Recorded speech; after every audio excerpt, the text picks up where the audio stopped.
तो hello guys, good morning आप सभी को और स्वागत है आप सभी का हमारे आज के व्लॉग में। तो दोस्तों आज का व्लॉग है मैं इसलिए शूट कर रहा हूँ क्योंकि ये पूरा मिडिल ईस्ट एशिया जो है कि वो वॉर से घिरा हुआ है। हर तरफ वहाँ पे मिसाइलें चल रही हैं, हर तरफ अलर्ट सायरन बज रहा है।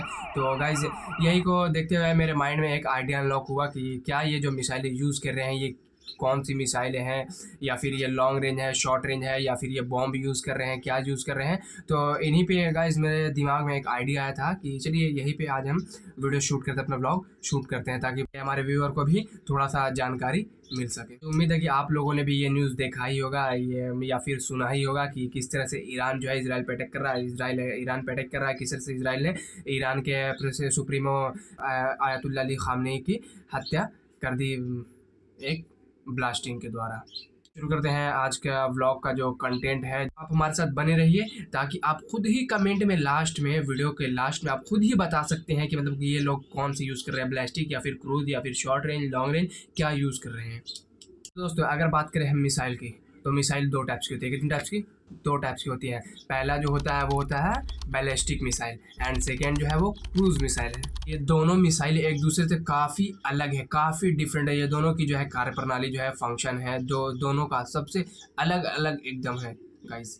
अगर हम बात करें बैलिस्टिक मिसाइल की, तो बैलिस्टिक मिसाइल की 4 टाइप होते हैं। टाइप 1 होती है short range ballistic missile SRBM, दूसरी होती है medium range ballistic missile MRBM, तीसरी होती है intermediate range ballistic missile IRBM and चौथी होती है इंटरकॉन्टिनेंटल बैलिस्टिक मिसाइल IRBM। ये भी होता है। अगर हम बात करें SRBM की, जो है कि शॉर्ट रेंज की जो बैलिस्टिक मिसाइल है, तो इसके रेंज की अगर हम बात करें तो ये 0 से लेकर के 1000 किलोमीटर तक के अंदर में ये अपना दबदबा दिखा सकती है, भौकाल बना सकती है। बात करें MRBM की, मीडियम रेंज बैलिस्टिक मिसाइल की, तो इसका रेंज होता है 1000 से 3000 किलोमीटर तक। तो गाइस आप इससे अंदाज़ा लगा ही चुके होंगे कि ईरान और इजराइल की दूरी कितनी है और ईरान या इजराइल कौन सी मिसाइलें यूज़ कर रहा है, शॉर्ट रेंज या फिर मीडियम रेंज। तीसरी नंबर की बात करें इंटरमीडिएट रेंज बैलिस्टिक मिसाइल, तो इसका जो रेंज की अगर हम बात करें तो इसकी रेंज होती है 3000 किलोमीटर से लेकर के 5500 किलोमीटर तक का ये अपना भौकाल बना सकती है, दबदबा बना सकती है। ये ऐसी मिसाइल है गाइस, अगर आप यहाँ बैठे हुए हैं तो यहाँ से 55 किलोमीटर दूर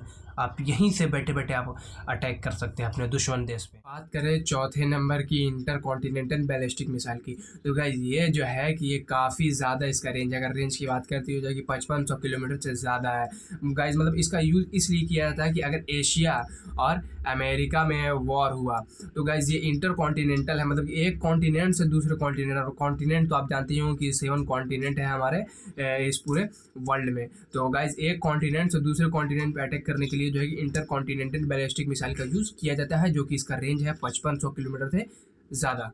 करें कि ईरान की, तो ईरान जो है कि SRBM में जो है कि शॉर्ट रेंज में ईरान यूज़ कर रहा है अभी जुल्फ़िकार है। इस MRBM जो कि मीडियम रेंज की जो है, इसमें ईरान के पास है खैबर शकर है, सेजिल है, गद्दर है, और भी बहुत सारी मिसाइलें ईरान के पास पड़ी हुई हैं। तो आप बता सकते हैं कि ईरान शॉर्ट रेंज यूज़ कर रहा है कि मीडियम रेंज में। शॉर्ट रेंज का जो है कि डिस्टेंस आप अगर देखिएगा तो 0 से 1000 किलोमीटर है, और अगर वही मीडियम रेंज का देखिएगा तो कितना है, 1000 से 3। ईरान कौन सी यूज़ कर रहा है, MRBM की, SRBM की, IRBM या फिर इंटरकॉन्टिनेंटल बैलिस्टिक मिसाइल यूज़ कर रहा है। यहाँ से तो आपको आइडिया लग ही चुका होगा। दोस्तों ये जो बैलिस्टिक मिसाइल है इसकी सबसे ख़ास बात ये है कि अगर आपको लॉन्ग रेंज अटैक करना है तो आप तो ये सब यूज़ कर ही सकते हैं, SRBM, MRBM, IRBM, लेकिन इसे एक इसका सबसे ख़ास फीचर ये है कि अगर लॉन्ग रेंज पे आपको जाना है, जैसे कि आप MRBM यूज़ करिएगा या फिर IRBM यूज़ करिएगा, तो इस मिसाइल का जो एंगल है वो 45 डिग्री रखना होता है, ताकि तभी जो है कि 45 डिग्री पर रखिएगा तभी ये मिसाइल जो है कि लॉन्ग रेंज तक जाएगी, वरना इधर ही कहीं पे बीच में विस्फोट हो जाएगा। और फिर आपको बता दूं कि इसे कोई भी ऑक्सीजन की आवश्यकता नहीं होती है, इसीलिए इसे जो है कि अर्थ के एटमॉस्फेयर से बाहर भी, जहाँ पे ऑक्सीजन मौजूद नहीं है वहाँ भी इसे भेजा जा सकता है। अगर दो कंट्रीज़ के बीच युद्ध हो एटमॉस्फेयर के बाहर, तो वहाँ भी बैलिस्टिक मिसाइल से लड़ा जा सकता है।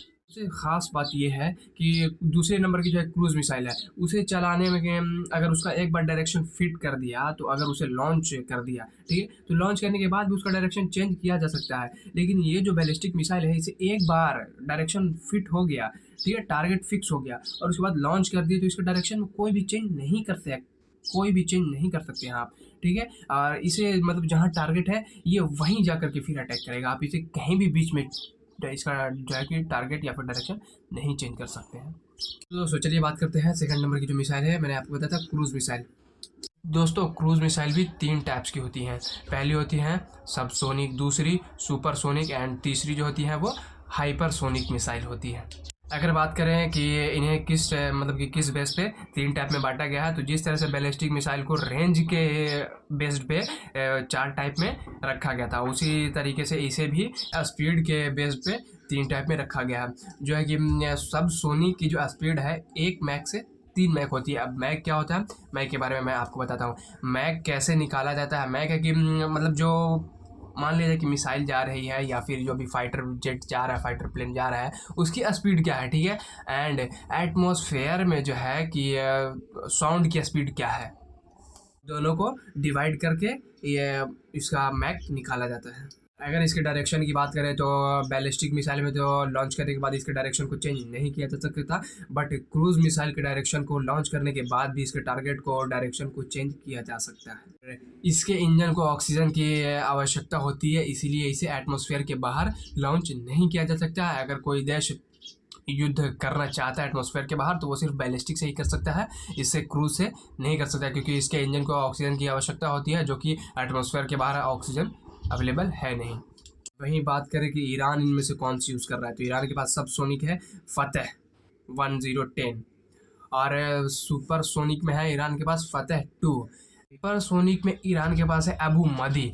अब गाइज आप खुद ही बता सकते हैं कि ईरान क्या यूज़ कर रहा है, क्या यूज़ नहीं कर रहा है, क्योंकि आपको मैंने सारी जानकारी दे दी है। आप खुद बताने के लायक हो चुके हैं कि ईरान कौन सी मिसाइलें यूज़ कर रहा है, बैलिस्टिक यूज़ कर रहा है या फिर क्रूज यूज़ कर रहा है। तो उम्मीद है कि आप बताइएगा।